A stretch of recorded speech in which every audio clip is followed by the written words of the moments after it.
Welcome to So You Want to Be a Real Estate Agent. If you are trying to evaluate whether real estate is the right career for you, wondering whether you are doing the right things to launch into quick success, or looking for tips and tools you can use today to become a more productive agent, this is your podcast. Welcome to So You Want to Be a Real Estate Agent. This is season 5, Success Stories, and we are on episode 3, and we are really lucky to have Anna Dubin here with us today. So Anna is someone I've known for actually quite a long time, has been a realtor for over a decade now, I think. Yeah, about 10 years, Brett. About 10 years, yep. And a top producer with a team. And she has some really cool insights and things to share, including what she thinks is her superpower and has kept her at the top of her game in real estate. So Anna, thank you so much for joining us. We are thrilled to have you here. Thanks so much for having me. I really appreciate you having me on. I can't believe we haven't done this sooner. I know. So true. And I love what you have in your background. I'm seeing hustler heart. I love that. Mind of a hustler, heart of a queen. Oh, mind of a hustler, heart of a queen. Oh, I love that. I love that. Okay. And you're Bethesda Top Producer 2021. I know you've been a frequent top producer featured in Bethesda Magazine. For those who are not familiar with the greater DC area, that's one of the kind of really cool, glossy, upscale magazines that we get to enjoy here that's semi-local to our area. So congrats on all of your success. Let's start with you kind of sharing with our listeners what drew you to real estate? What drew me to real estate, I feel like, is what draws the average human, consumer that's out there every day. The idea that HGTV makes very glossy for everyone, the whole Magnolia concept of take a home, make it gorgeous, sell it, make tons of money. It's so easy. Anybody could do it, especially when your husband's a custom home builder. He's been for, I think, since 2004 when we met. So I thought naturally, and my family's in the concrete business, and they do a lot of production home building, concrete foundations for Toll Brothers and Mid-Atlantic Homes and a lot of area recognizable companies. So naturally, I thought, this would be a great, very flexible, job that I could pick up as a new mom that would, appeal to my strengths. And we have all this background. Let's buy homes and flip them. So we started an LLC, and naturally everyone advises you should save on the commission, be your own real estate agent. So I don't do anything halfway, right? I got my license and I was looking for someone to hang it with, and I wasn't just going to hang it with some whatever discount brokerage. It was important to me that I was legit. So in my neighborhood in Clarksburg Village at the time, Bob Myers was the name. He was at every function for the swim team. He was creating, food drives for the homeless. He was doing this and that. He always had a fall event, like a dump and junk and shred and help clean up in the spring and this and that. So I sought out Bob and Ann, and they were super kind and took me and my sister Monica. We became licensed at the same time into their team. And I started learning about it, and I was like, whoa, this is way more intense than anybody gives anything credit for. This is not the easy, breezy situation that's on HGTV. This is tough stuff, like finding properties that actually have a margin to turn and be profitable on and all these things. It's not simple. And it certainly isn't simple for an agent that just became licensed as like a newborn baby, So the idea, then you really understand the for sale by owner concept is insane.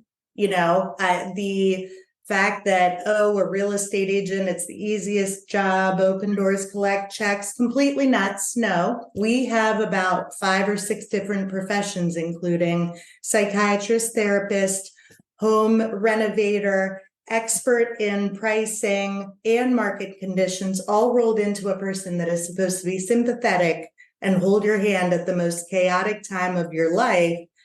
And I got it like quickly that I couldn't just do that. I wanted to do this like all encompassing person swallowing profession of helping people buy and sell homes. So that was like a huge awakening for me. As I told you before, I have an IT degree. I do not use it. I did for a few years. I was good at it. I was a trainer. I empathized really well with people, but it's not a people business. Right. So jumped into real estate 100% full time. And I grew astoundingly fast with Bob and Ann. They had just lost an agent who got pregnant and was deciding to exit. Monica and I came in, we became their full-time agents immediately, and it was just off to the races. So since then, I've sold, I looked it up the other day and it was shocking. It was over 240 homes in 10 years, Nice. Which is fantastic. I've always tried to be better each year than the year previous in volume and in number of homes sold, but 2021 is very hard to beat. That was 78 homes. Wow. I almost lost my mind. Yeah. And that's when I actually switched over to Nathan's team in 2021, midway through the year, just having a realization that, I really needed to have more listing opportunities if I was going to not lose my mind. And it's, I think, true of any agent that once you really start to get a lot on your plate, buyer wise, and you are as intense with them as I am, because I really do immerse myself in all of their searches, it's hard to be everywhere at once. So now my business is about 60-40 listings and buys. And I think it's very important to have some of both if you're going to be the agent that knows on the listing side what is happening on the buy side at any given point. It's really good to have one foot in both camps. Right. Wow. Such a fascinating story. And I'm sure people are wondering, so I'm going to take you back to kind of that beginning point of when you said you grew astoundingly fast with the Myers team. Mm-hmm. What do you think the key was there?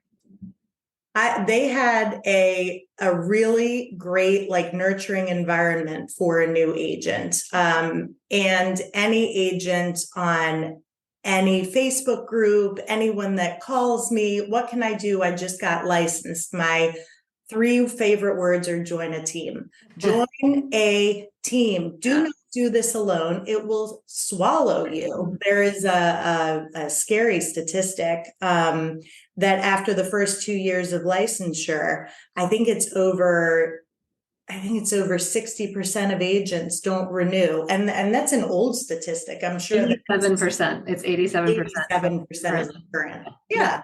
How are you going to stay? How are you going to be one of that 13% if you don't have anyone to show you the ropes? And even then, it's the sort of thing that you learn by jumping into ice water, but you have to have someone there to show you everything. The tests to get your license is a joke. There's no class that can show you this. You have to be with a mentor that's right beside you. And I had a great pair in Bob and Ann. They were truly amazing because Bob and I are like the affectionate scatterbrains. We're very similar, tied to the client, and Ann was the steady. And she always had our best interests at heart, and she is a marketing genius. So she had an amazing handle on internet leads, what areas, what zip codes were most productive, constantly crunching the numbers, always looking for what's the best CRM, what's the best this, how can we improve that, which is great because when you have the creative and soft side and, blue, orange personalities that Bob and I were, you have to have a steady person that rights the ship. And we had an amazing ISA, Eileen, who would culture our leads and pass them on to us when they were ready, which is super important because when you are as all over the place as us agents are in the field, you really can't keep in touch with these people that need regular nurturing as much as they need. Right. And a good 6 to 12 months out is the average readying time of an internet lead. So if I get them at the beginning, I may drop them by accident because they're just not ready for this yet. There's a lot of culturing that needs to happen. So I think that the process that they had, combined with my eagerness to get it going, kind of culminated in a really great symbiotic relationship. And it was an incredibly nurturing environment, and I learned a lot really fast. And it sounds like you were like that sponge ready to learn all of the things that they were teaching you, and also had good recognition of what you were able to kind of like offload that they were shoring up in terms of, sounds like some systems and processes that allowed you to convert leads that maybe we might have been, busier doing business with the existing leads to convert long term. Mm-hmm. What have you taken with you that you would say is the key to continuing this trajectory that you've been on? It's honestly just fostering those relationships that I've created with my clients over time. I've already, I've been in the business, it sounds like a lot, 10 years, right? But it's in terms of transactions, I have seen clients that in my first formative years have already bought and sold with me multiple times. Mm-hmm. And a lot of real estate agents have this sort of mentality that after being through such an emotional thing, and I was there for them and I did all of this, of course they're going to come back to me. That is simply not the case, and nothing that anyone should take for granted. So they need constant appreciation, and not even just me, with my newsletters or what have you, or my market updates. I'm talking like, how are you doing? It's now, we've gone through COVID. Your kids are out of preschool. Where did they go to elementary? I remember you were thinking of private school. These sorts of conversations I have with my clients on a daily basis. I might not have worked with them in 2 years, but that's the key of it. If anybody could ever ask me what my measure of success is, that I am an irreplaceable professional for them and somebody that they've allowed into their lives as a friend going forward, not just as someone to call when I need this, that, or the other house related. I have clients texting me on the daily for references on random this, that, or the other. Who do you know that, does this really well? Do you know any private chefs? I'm thinking of surprising my husband. Do you know like a really great contractor at faux finishing, or this, that, the other? You have to be that person for them. So that's the success, like, is being their like go-to. Yeah, absolutely. And you shared with me before we started the podcast that you felt like your superpower is human connection. And that's really what you're talking about here. Do you have any tips for people who either maybe that like isn't their forte, is like keeping up with people, or are just kind of like many agents pulled in a million different directions and they know they should say something to somebody, or they're like, I don't even remember how old their kids are. Like the point you just made about the kids are no longer in preschool. How do you keep track of all of that?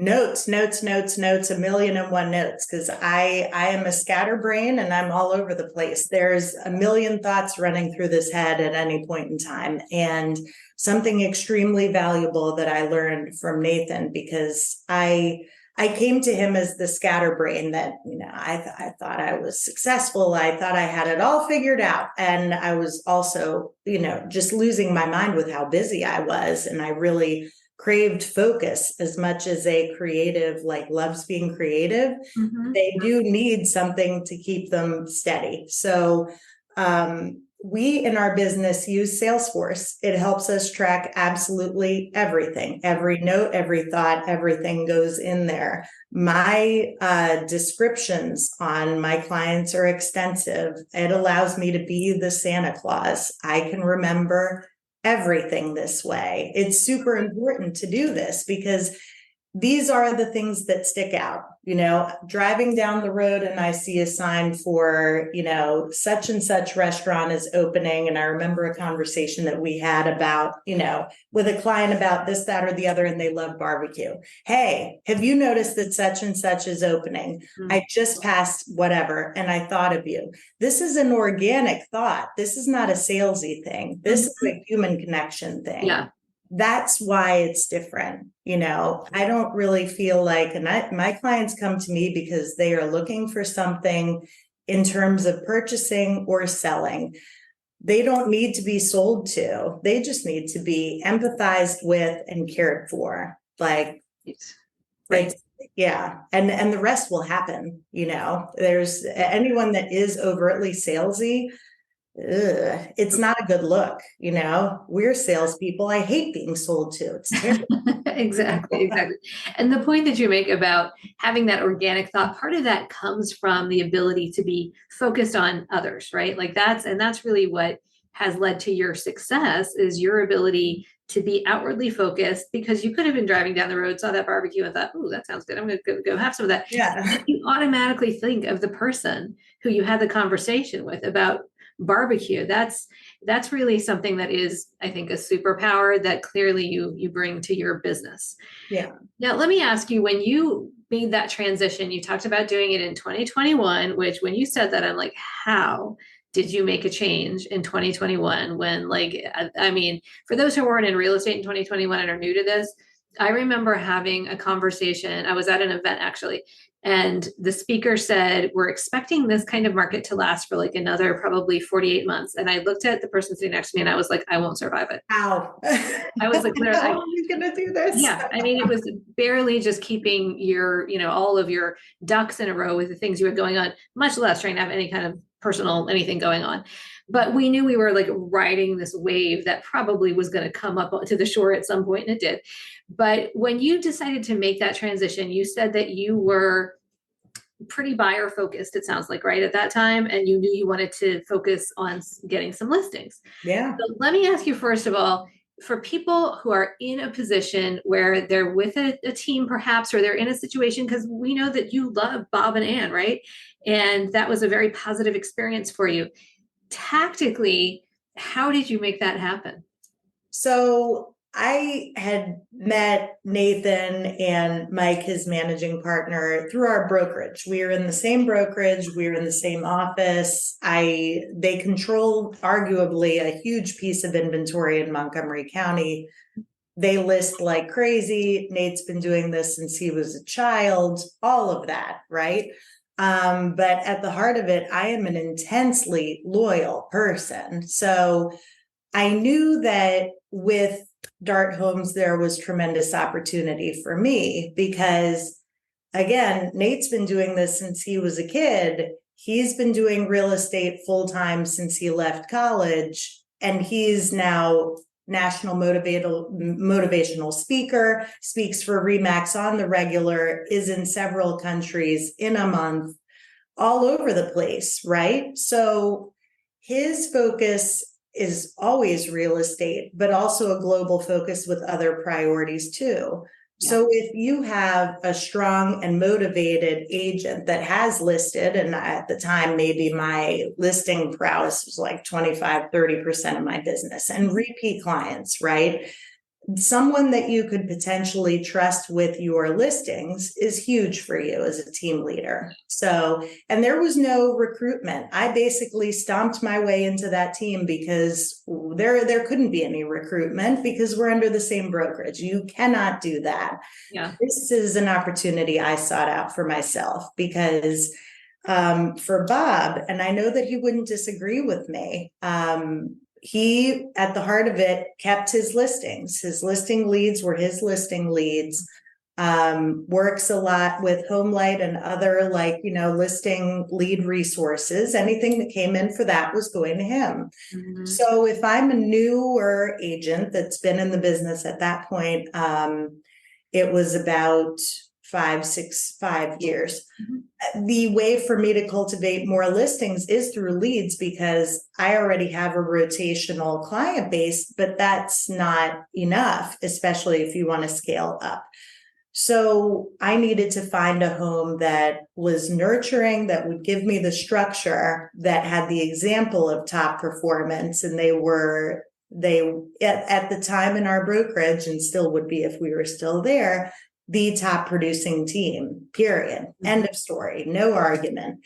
And really, at the heart of it, I wanted to learn how he did it. How did Nathan Dart do it? How does he still do it? And have a family and go enjoy the lake on the weekends and not lose his mind, because we both have homes at the lake. It's a big part of our lives, and that was happenstance. We have been going to Deep Creek since like 2012. He grew up going there. Yeah. So ran into each other organically at the office, and then again at the lake here, there. And I just really wanted to know how he made this all happen. How? Like, because it seems impossible to sell that many homes and have over 30 million in sales volume a year consistently as an individual and still have a life and travel and do all this. And so I came onto his team and really learned his system, and he truly has a system. He does intense Canadian coaching with Richard Robbins International. We love them. They're fantastic. It gave me so much structure, and I really needed structure. I was all over the place at that time. And the only way to really take chaos and make it organized is with systems, and really just making your to-do list, having your tasks. And there's a lot of administrative help on this team. We have almost as many admin as we do agents. And I think that that's huge. And for a lot of other teams, they might consider that to be kind of crazy. But I assure you it's not, because the last thing I need to be doing is making a photography appointment or putting a lockbox on or doing things that I don't necessarily need to be doing, because my clients need me to be able to pick up this phone when they need them. If something's literally exploding, it needs to be me. So that's not something I would ever delegate, right? So if I'm going to handle that properly, I need to have the backbone that can handle for me to get really big. And they were Nate has no ego. That sounds like crazy, right? Because you look at this guy and you figure he's got to have an ego. He has to have it be about him. He's the first person to want to foster anyone else's growth besides his own. He loves that. That's his thing. He's already grown. He's fine. Yes. So it was a very good match in terms of personalities. I had already worked with a lot of the agents on the team through transactions here and there. We already knew each other, same brokerage, same lead sources, same zip codes, same neighborhood knowledge. So it might seem like a crazy move in arguably like the most insane market of our lives, but it was completely necessary for me. It changed my life, and I now regularly set my appointments for 4 days a week, and I have 3 days without appointments. Beautiful. And it's something that took me years to do. And I still slide every once in a while. And then I have my husband to remind me and my team to remind me that things are getting insane for you again. Careful. But it's a structure I really needed. And it was a goal of mine to be able to keep this passionate, love for this business and not have it swallow up my life, ruin my marriage. Yeah. Right. When we hear that happening all the time in this business as well, it sounds like you've done a beautiful job guardrailing that and doing it very intentionally. For people who are starting with listings and need to understand, they're hearing you say systems, and this is something we talk about on the podcast all the time. And I'm a huge systems nerd. In fact, that's what I mostly do public speaking about now, is systems and processes. What would you say would be like a first or like a starter system for an agent who might be transitioning to listings and starting to feel overwhelmed? So quite honestly, you've got to develop a workflow that fits whatever process you're trying to cultivate, right? A listing process is going to need, just honestly, it can be as organic as you can have it be electronic. And I would highly recommend any agent that's going to be doing a listing, good Lord, you need a CRM. You need something to track your stuff because you need to know electronically that you did it. If something happened to you, somebody should be able to go in there and see everything that was done or needs to be done, right? Done. But creating a workflow that situationally touches every single piece that can be assigned out to other people, or even in the beginning, it might just be yourself, but every little nuance and piece. I'm talking about a task list for a listing workflow should be probably a good 30 to 40 pieces long individually. Like, and I'm constantly adding or changing or tweaking, or you know what, I really need to put them into the system so that I can follow up with them for, you know, market analysis on this month instead of quarterly, because it doesn't always work that great. These kind of things.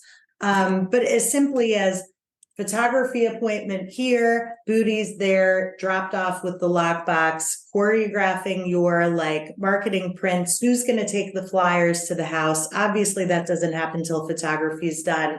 All of these things have a timed, you know, story to them that you need to adhere to.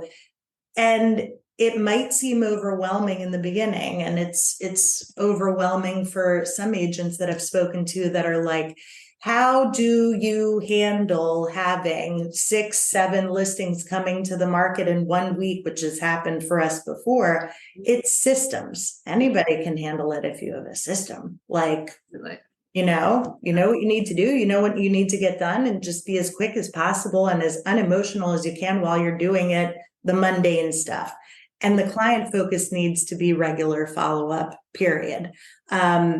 I had an appointment yesterday with a client who they're wading through the endless sea of real estate agents out there. And this poor woman has owned her house originally since she built with her husband like 35 years ago. Oh, wow. And she's now overwhelmed, contacted too many agents, interviewed too many people. And she's just like, what makes you different? I'm like, can we just put the informational stats and stuff aside? Let's just talk as human beings. Like, are you okay right now? Like, this is overwhelming, right? And we just had a good human conversation.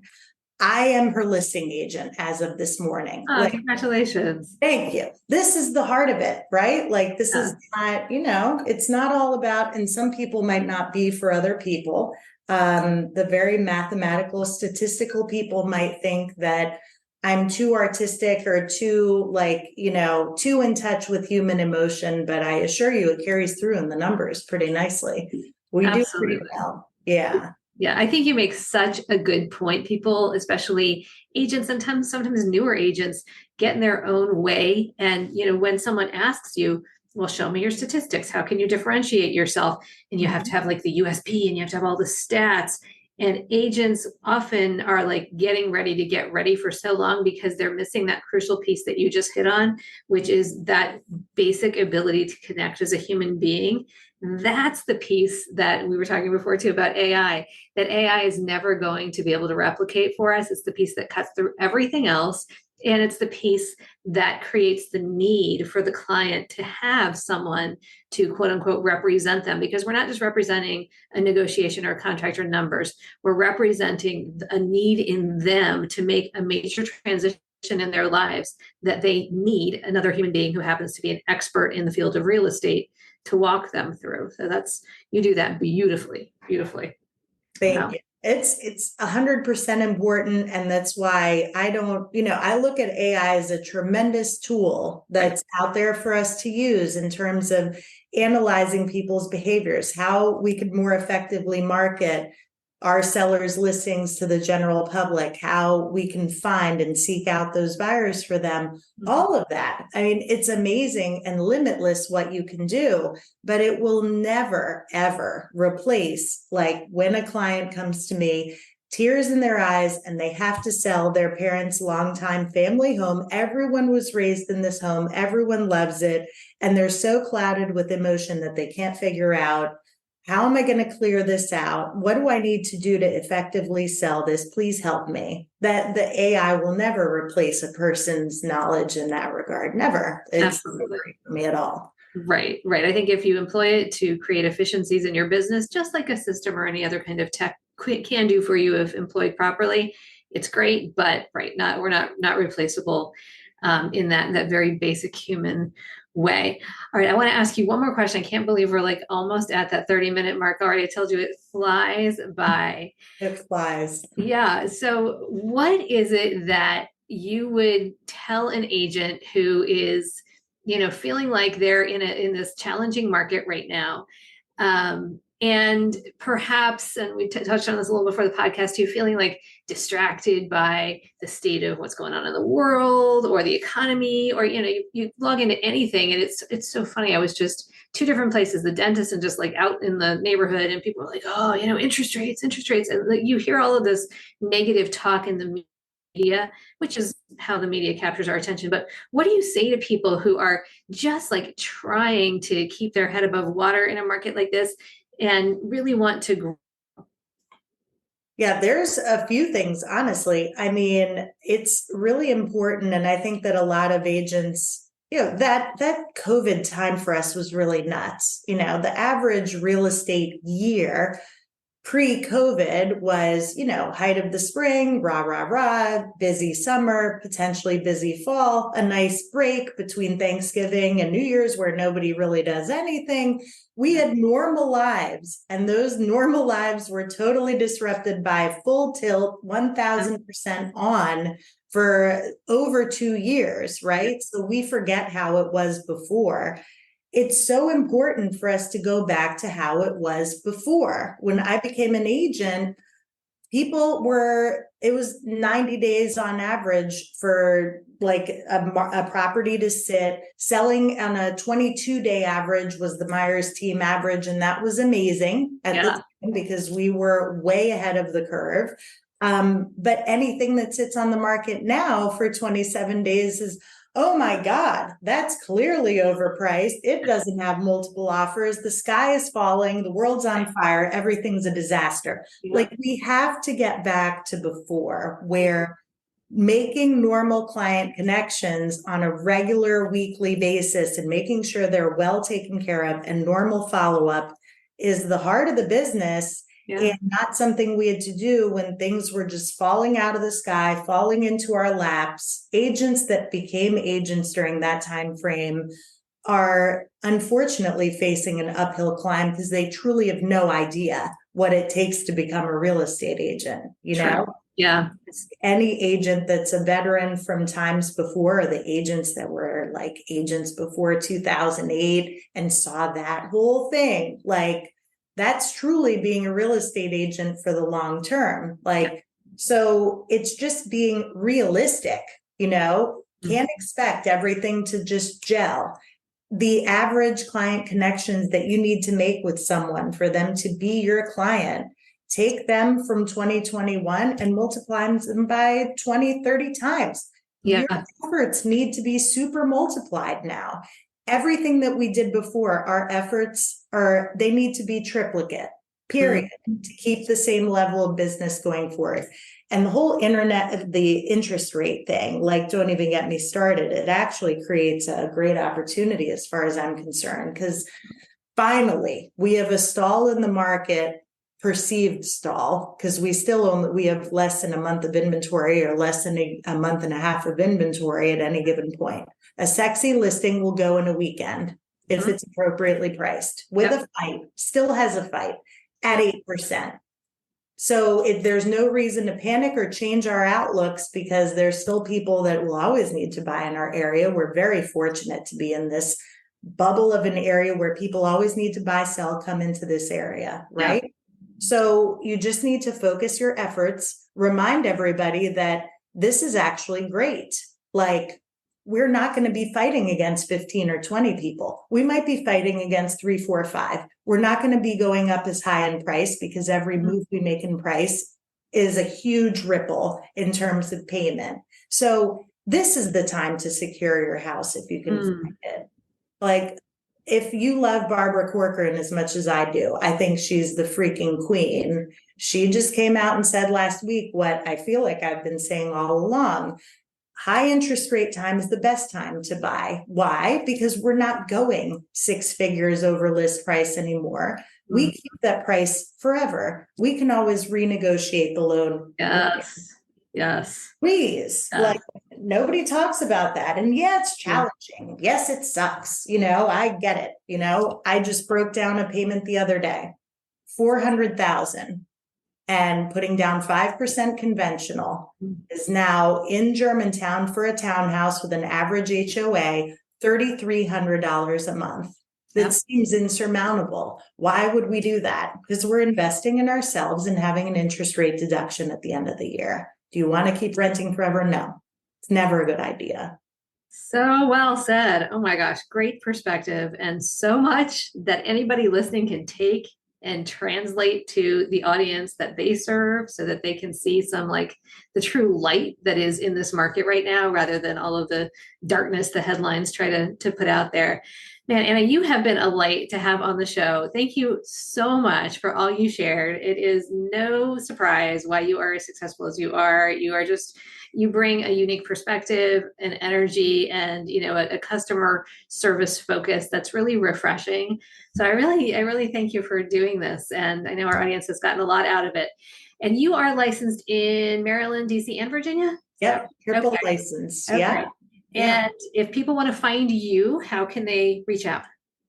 So I'm on Instagram far more than I should be. My handle is Realtor A Dubin. I post on there a bunch, and something I didn't do with my previous team and I quickly got dunked into is video. So I'm definitely all over Instagram as much as I can and need to be. I'm on darthomes.com, anna.darthomes.com, and I can usually be found at my Long and Foster office in Bethesda a couple days out of the week when I'm not running all over the county, literally running all over the county. Amazing. All right. Well, thank you so much again. And thank you to our audience for tuning in again. We hope to see you next time. This has been So You Want to Be a Real Estate Agent. We are so grateful you joined us today. If you've benefited from the advice we share on the show, we hope you'll tune in to our next episode. Interested in learning more about my personal mentoring programs, our Career Kickstart course, or to pick up a copy of my book, Farming for Real Estate Agents, your step-by-step guide for becoming the go-to agent in your local market? Visit www.meredithfogel.com and click the Resources tab. If you are curious about becoming part of the List Realty family of agents, go to the www.thelistrealty.com website and click Careers from the About Us page, or find me at the Meredith Fogel team on social media. Thank you for listening. This has been So You Want to Be a Real Estate Agent. We'll see you next time.